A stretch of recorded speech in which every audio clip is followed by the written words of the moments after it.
Hey, how's it going everybody? It's Tanner here and welcome to a new Ninjago video here on the channel. In today's video, we are going to be discussing the similarities that the Season 14 story mysteriously has with another Ninjago property, that of course being the Dark Island Trilogy.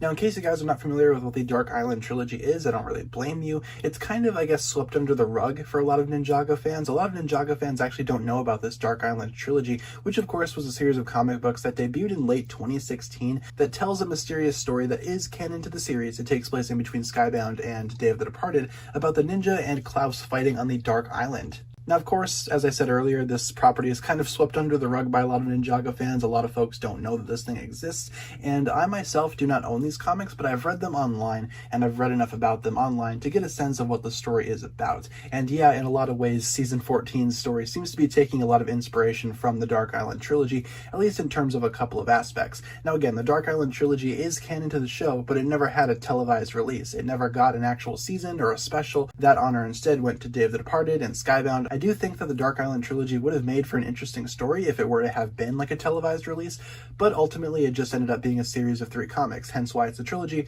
with Part 1, Part 2, and Part 3. But what about the new Season 14 story is similar to the Dark Island Trilogy? What exactly is Season 14 taking inspiration from in terms of story? Well, the Dark Island Trilogy and Season 14 immediately set up the plot thread of Misako gone missing on a mysterious island. Of course, in the Dark Island Trilogy, Misako is not with Wu, she's instead with Ronin, and in Season 14, Misako appears to be alongside Wu himself and Clutch Powers. So obviously, I guess the overall message is kind of different there, but the circumstances are still the same, I'd say. Misako is still stranded on island, and the ninja need to, I guess, go there and rescue her. Again, with Season 14, I had a feling that something like this would happen. I had a feeling that the ninja would have to, I guess, venture onto the unknown island, or the uncharted island, whatever you want to call it. They would have to venture onto that island to perform some type of rescue mission. And again, that is similar to what we saw in the Dark Island, at least in terms of a setup. Obviously, with Season 14 and the Dark Island Trilogy, I think that's where the similarities end. The Dark Island Trilogy goes in to explain a little bit more regarding the Dark Island itself, dark matter, the golden mech, final battle, all that kind of stuff, while Season 14 seems to be a little bit more focused on the ninja themselves and some of the relationships between the ninja and some of the circumstances of the ninja actually traveling to this uncharted island. There's a couple of theories going around that Jay might be sacrificed, or that something will happen to the ninja during this, I guess, visit to this mysterious island. But again, it's a lot different than the Dark Island. The similarities pretty much end there. The Dark Island Trilogy goes off in its own direction, and it is a very interesting read.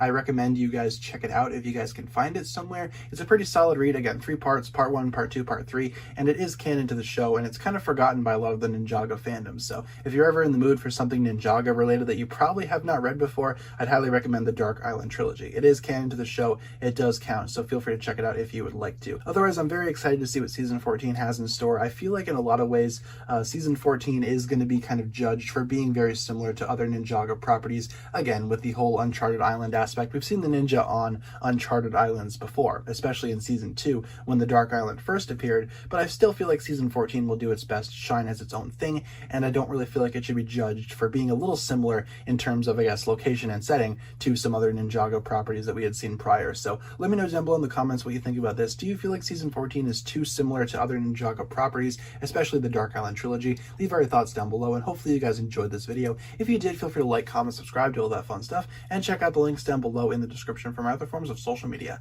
As always, big shout out goes out to my Patreon supporters, including once again the Marvelous Jan. Thank you guys so much for watching this video. Once again, my name is TannerFishies, and with that I bid you farewell.